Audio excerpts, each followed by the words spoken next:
माँ तू सबसे प्यारी है, माँ तू जग में न्यारी है। माँ तू सबसे प्यारी है, माँ तू जग में न्यारी है।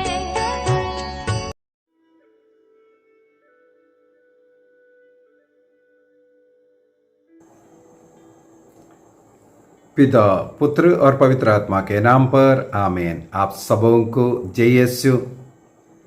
कल हम लोगों ने एफेसुस के कलीसिया को जो लिखा हुआ पत्र के विषय में मनन चिंतन किया।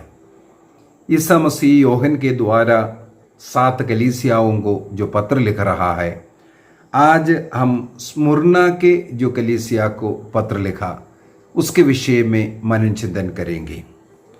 जो स्मुरना जो है एफेसुस से करीब 50 किलोमीटर उत्तर भाग में गेजियन जो समुद्र तट पर रहने वाला एक बंदरगाह शहर बोल सकते हैं।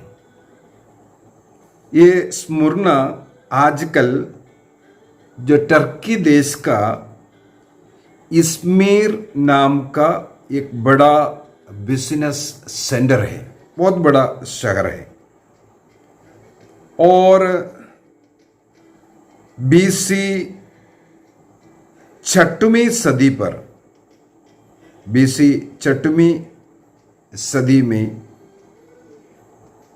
लिदिया के राजा अलियाटस इस शहर के ऊपर आक्रमण किया और पूरा शहर को, स्मुरना शहर का सत्यानाश कर दिया था। इसके बाद करीब 300 वर्षों तक ये ऐसे उजाड़ पड़ा हुआ था। लेकिन बाद में जो महान सम्राट अलेक्जेंडर द ग्रेट, उनके एक सेनापति जिनका नाम है लिसिमाकस, उन्होंने इस शहर को फिर से खड़ा किया।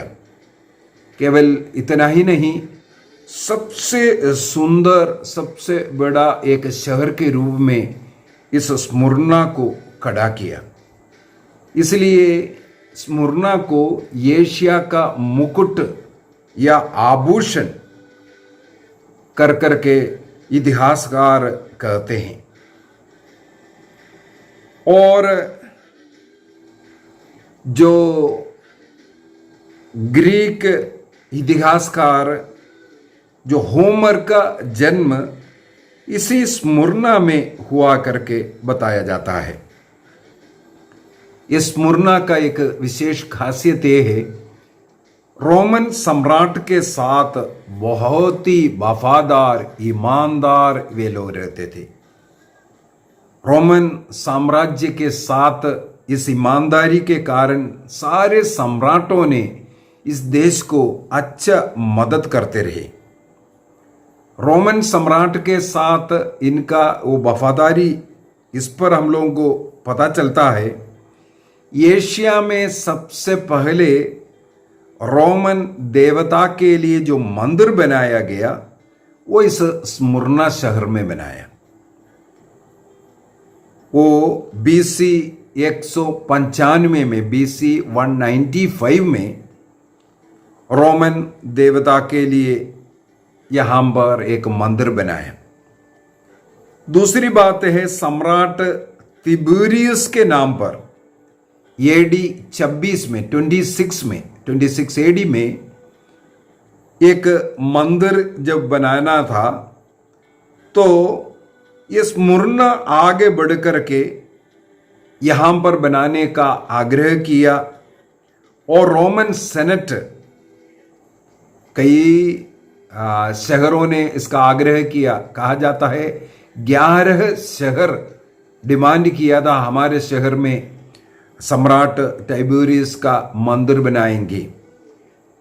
लेकिन रोमन सेनेट ने फाइनली स्मुरना का ही वो अधिकार दिया था, मंदिर बनाया था।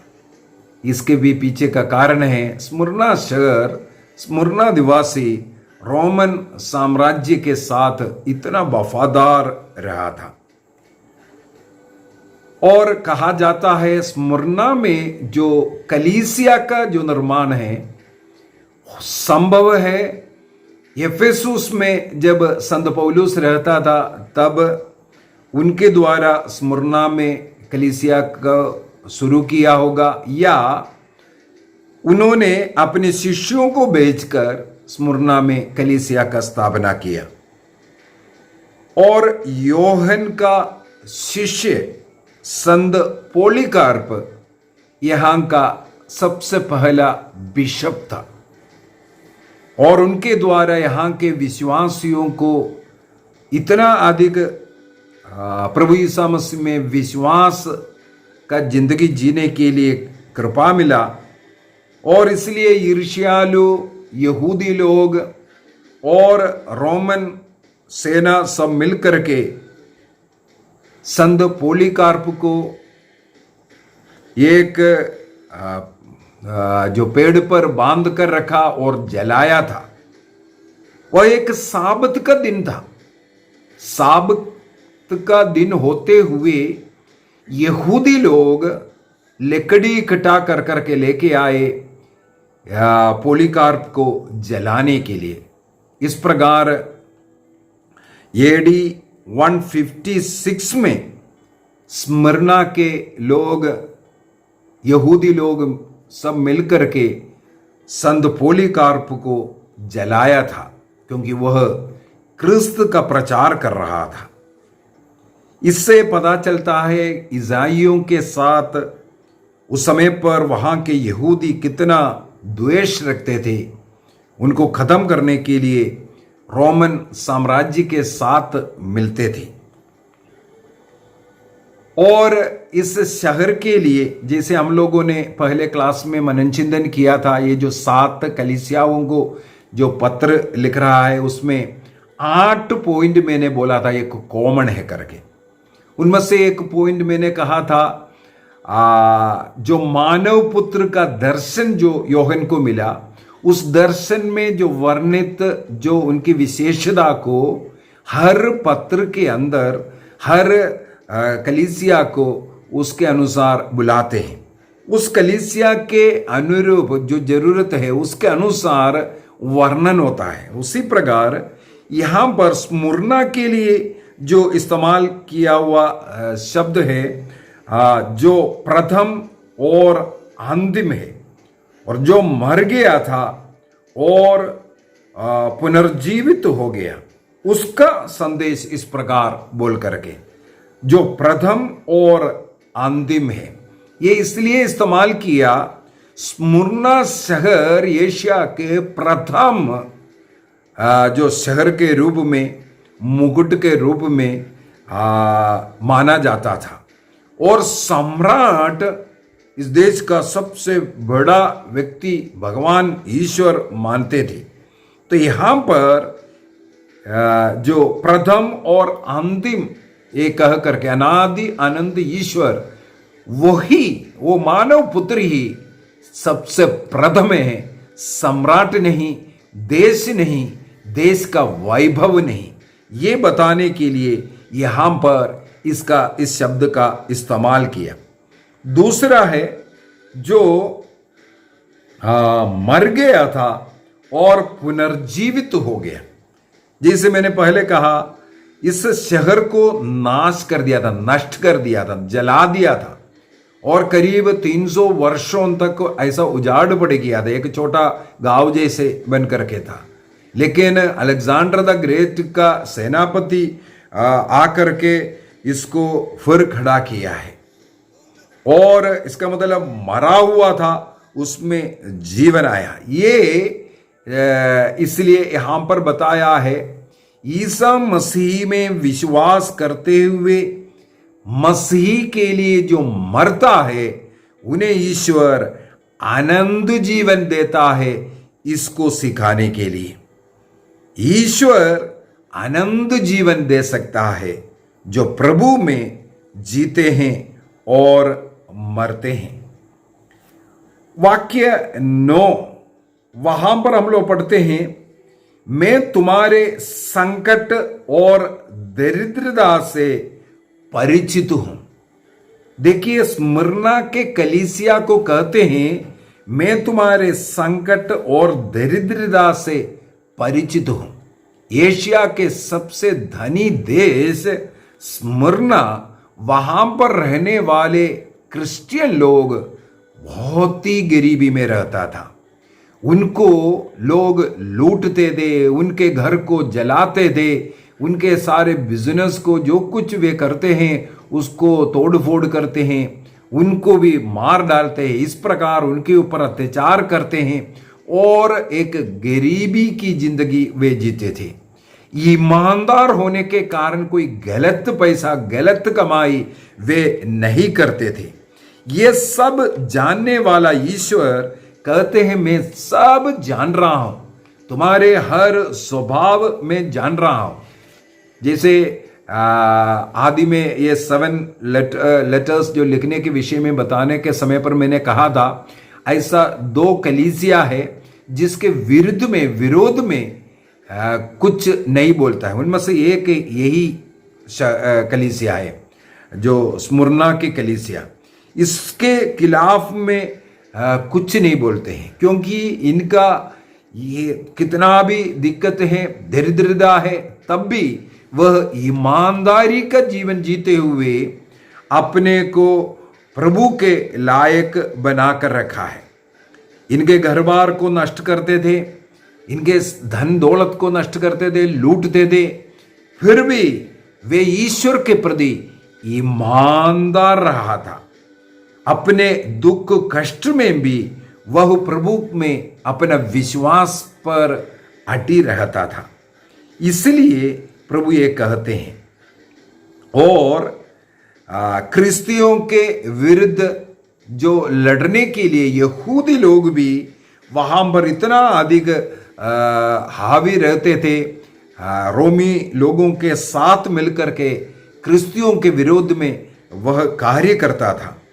जैसे प्रेरित चरित्र अध्याय 13 वाक्य 45, acts of apostles chapter 13 verse 45 और चैप्टर 14 वर्स 2 में भी हम लोग ये देख सकते हैं। और विशेषकर AD 70 में जब यरूशलेम के मंदिर को जला दिया गया, नष्ट किया था, इसके बाद यामनी में एक महासभा, यहूदी महासभा हुआ था। यहूदी पंडित लोगों ने जब महासभा किया तब वहां कुछ निर्णय उन्होंने लिया क्रिस्तीय धर्म के खिलाफ। जैसे बाइबल के इतिहास जब मैंने सिखाया उस समय पर भी इसके विषय में बताया था, जब यहूद अलेक्जेंड्रिया के जो विश्वासी लोग यहूदी भी है, उनके लिए जो तनक यहूदी धर्म ग्रंथ का अनुवाद करते वक्त जो सप्तजिंद जो बाइबल जो पुराना विधान जो बनाया था, उसके खिलाफ भी ये जो यामनी महापंडित लोग उस महासभा में, यामनी महासभा में निर्णय लिया था। कई सिनेगोग क्रिस्तियों के विरुद्ध सिखाने वाले थे। क्रिस्तियों को अत्याचार करने के लिए कई सिनेगोग आगे आए, पकड़ पकड़ करके क्रिस्तियों के ऊपर अत्याचार करने के लिए सब ये आगे बढ़ करके आए। इसलिए यहां पर कुछ ऐसे ऐसे शब्द को यहां लिखा हुआ है, मिलेगा हमें। हाँ, वाक्य 9 से थोड़ा सा और आगे पढ़ते हैं। वहां पर लिखा है, तुम्हारी कितनी बदनामी करते हैं जो अपने को यहूदी कहते हैं, किंतु जो यहूदी नहीं बल्कि शैतान की अनुयायी है। जो यहूदी कहते हैं लेकिन वो सचमुच में यहूदी नहीं बल्कि वो शैतान के अनुयायी है। यहां पर ये जो बोला हुआ ये वचन को हमें थोड़ा अच्छी तरह समझने की जरूरत है। बाइबल के अंदर रोमियो का पत्र अध्याय 9 वाक्य 6 में संत पौलुस भी इस विषय पर लिखा हुआ है। रोमन्स चैप्टर 9 वर्स 6 में जो शारीरिक रूप से अब्राहम के संतान बोल करके जन्म लिया बोल करके बोल रहा है, अर्थात खतना किया, और उसके द्वारा जो यहूदी है अपने को स्थापित करने वाले लोग सचमुच में यहूदी नहीं। लोग यहूदी अर्थात ईश्वर ने जिसे चुना, ईश्वर की जनता, संतान, ये पद मिलने के लिए ईश्वर के नियम के अनुसार जीना है, शैतान की इच्छा के अनुसार कार्य नहीं करना है। क्या कारण है? अनेकों लोग, जैसे गणना ग्रंथ उसके अध्याय 16 वाक्य 1 से आगे हम लोग पढ़ सकते हैं, वहां पर कोरह और उसके दल मूसा नबी और हारून के विरुद्ध में भुनभुनाते हैं, षड्यंत्र रचते हैं और लोगों को इकट्ठा करते हैं। कोरह ने स्वयं नहीं लेकिन एक दल को इकट्ठा किया इनके विरुद्ध में लड़ने के लिए, बोलने के लिए।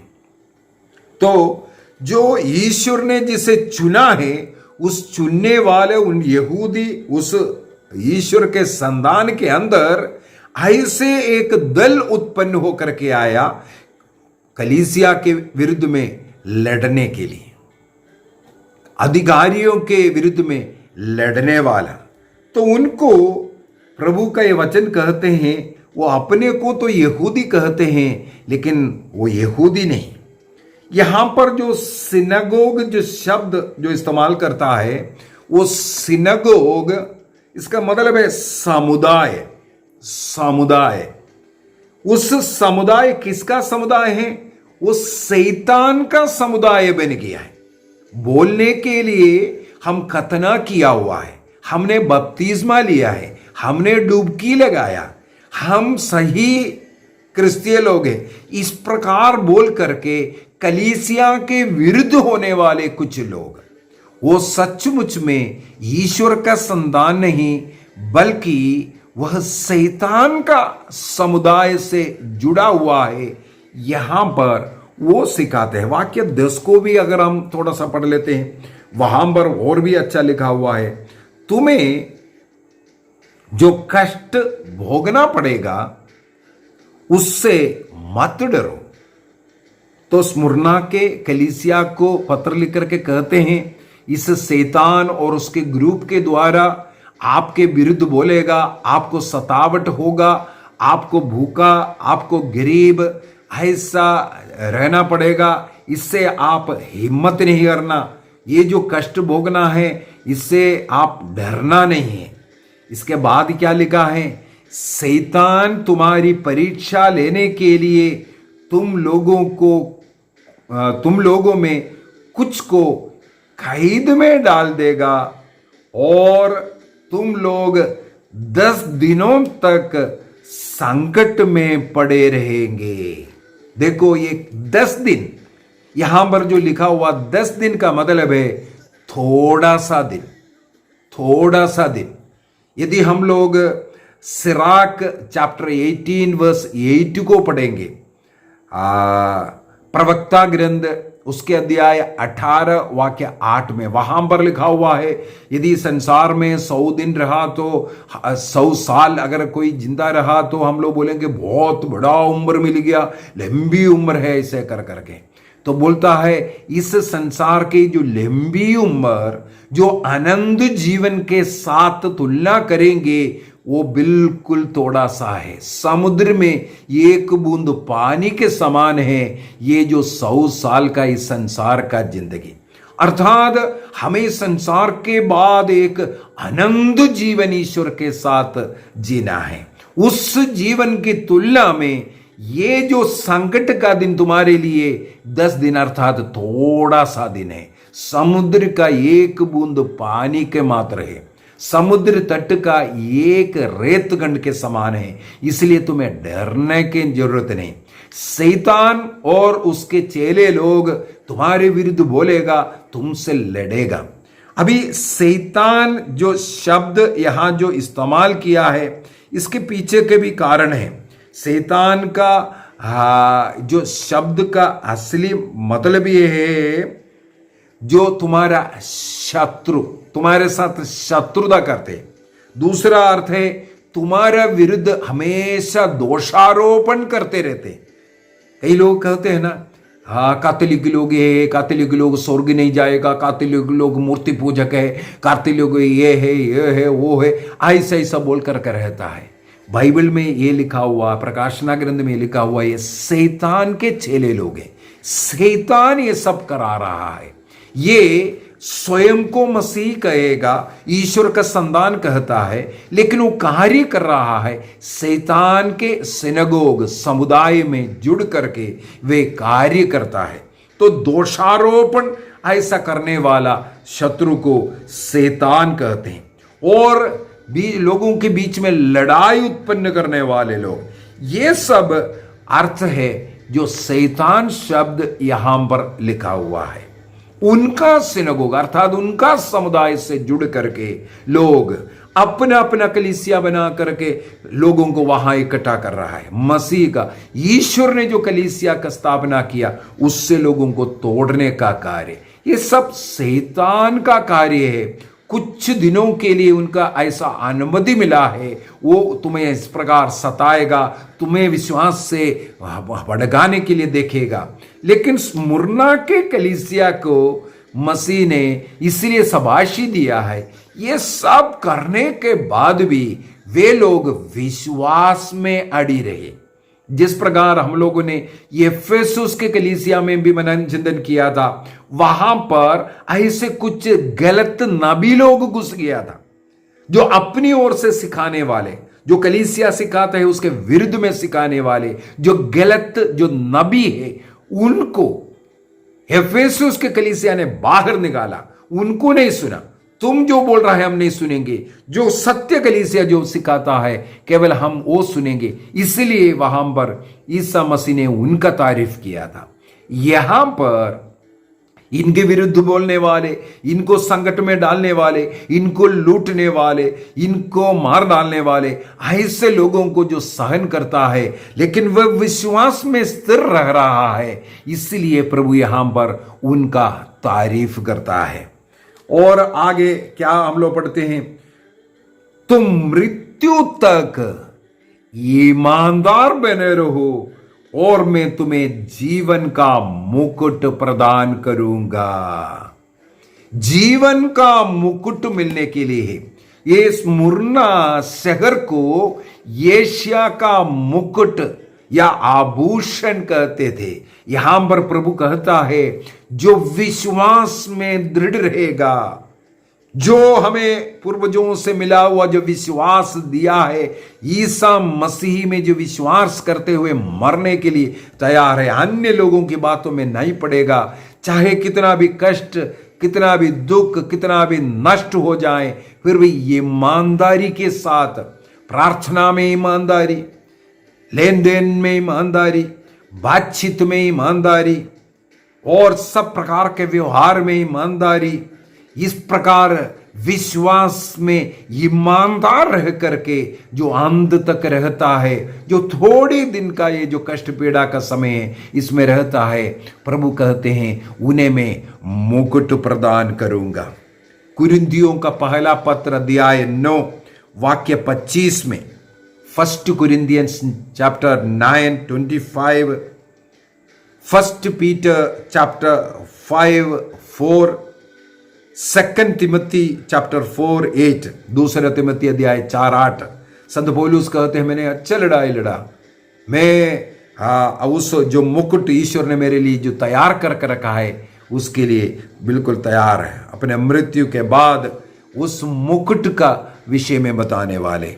और पतरस कहते हैं मेरे लिए वो माला तैयार कर रखा है जो विजय को जो मिलता है। इस प्रकार वो जो अनश्वर मुकुट का के लिए जीने वालों के विषय में बाइबल हमें बता करके देता है।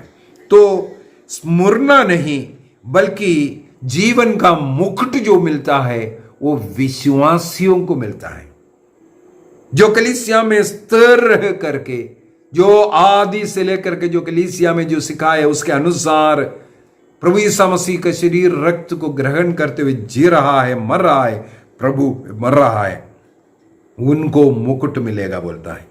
वाक्य 11 वो और भी अच्छा है। जिसके कान हो वह सुन ले कि आत्मा कलीसियाओं से क्या कहता है। विजयी को द्वितीय मृत्यु से कोई हानि नहीं होगी। हम लोगों को मालूम है प्रकाशना ग्रंथ अध्याय 20 वाक्य 14 के अंदर रेवलेशन चैप्टर 20 वर्स 14 में सेकंड मृत्यु ईसा मसीह के आगमन में दोबारा जो आगमन में हर व्यक्ति के कर्मों के अनुसार उन्हें दोबारा अनंत जीवन में प्रवेश करना है या अनंत मृत्यु जो दोबारा मृत्यु है। पहले हमारा शरीर का जो मृत्यु हुआ, इसके बाद एक सेकंड मृत्यु अर्थात जो नरक के लिए जो जाने वाला उस मृत्यु, वो मृत्यु में जो विश्वास में दृढ़ रह करके मरेगा उन्हें जाएगा नहीं, अर्थात उन्हें अनंत जीवन मिलेगा, ये बता करके देता है। आइए हम अपनी आंखों को बंद करें। ये स्मुरना का कलीसिया ऐसा एक कलीसिया है जहां ईसा मसीह ने उनको डांट फटकार नहीं करता है। वो विश्वास में दृढ़ रहा, गरीब रहा, मरने के लिए तैयार हुआ था। इसीलिए एशिया का मुकुट उस कलीसिया है, स्मुरना का कलीसिया है। वो शहर नहीं बल्कि वहां का कलीसिया है, वहां का विश्वासी गण है, ये प्रभु कहता है। और जो मर गया था और जो जी उठने के विषय में कहा, स्मुरना के लोग ईमानदारी में रह करके अगर अपना जान भी गवा दे, उनको एक अनंत जीवन देने के विषय में यहां पर बता करके दिया। और वहां का पहला जो बिशप पोलिकार्प, स्मुरना का पहला जो बिशप, योहन का जो शिष्य पहला बिशप था स्मुरना का, उनको भी वहां पर उन्होंने मार डाला था। उनका उस उदाहरण और उनके उस जीवन से मिलने वाला वो बल स्मुरना के विश्वासियों को भी अपना जीवन अर्पित करने का शक्ति मिला, सामर्थ्य मिला। हमें भी एक निर्णय करना है। शैतान के सिनगोग, शैतान के लोग हमें भी भटकाने के लिए आएगा, हमें भी गिराने के लिए आएगा। जहां शैतान का सिंहासन स्थापित कर करके रखा है, वहां पर ऐसे लोगों के बीच में स्मुरना के लोग रहता था, अर्थात शैतान का गोलबाल चलता था उधर। लेकिन उसमें भी उन लोगों ने अपना विश्वास को मजबूत बनाकर रखा, इस संसार के साथ जुड़ करके कार्य नहीं किया। अनेकों ऐसा देवी देवताओं का पूजा, राजा सम्राट का पूजा चला, लेकिन उनके सामने वह झुका नहीं, दंडवत नहीं किया। वह अपने विश्वास प्रभु ईसा मसीह में, यीशु क्रिस्त में जताते रहा। हमें भी यही निर्णय करना है। प्रभु से प्रार्थना करें, स्मुरना के जो विश्वासी जो कलीसिया है उसके समान हम भी संकट के समय पर धैर्य के साथ सहते हुए ईमानदारी के साथ अपना जीवन बिताएंगे। चाहे कितना भी दुख, कष्ट, अपमान, निंदा, चाहे कितना भी गरीबी, कुछ भी आ जाए, हम अपने विश्वास में ईमानदारी में रहेंगे। निर्णय कीजिए। प्रभु हम सबों को अनुग्रह आशीष प्रदान करे। पिता, पुत्र और पवित्र आत्मा के नाम पर आमीन। आप सबों को जय यीशु।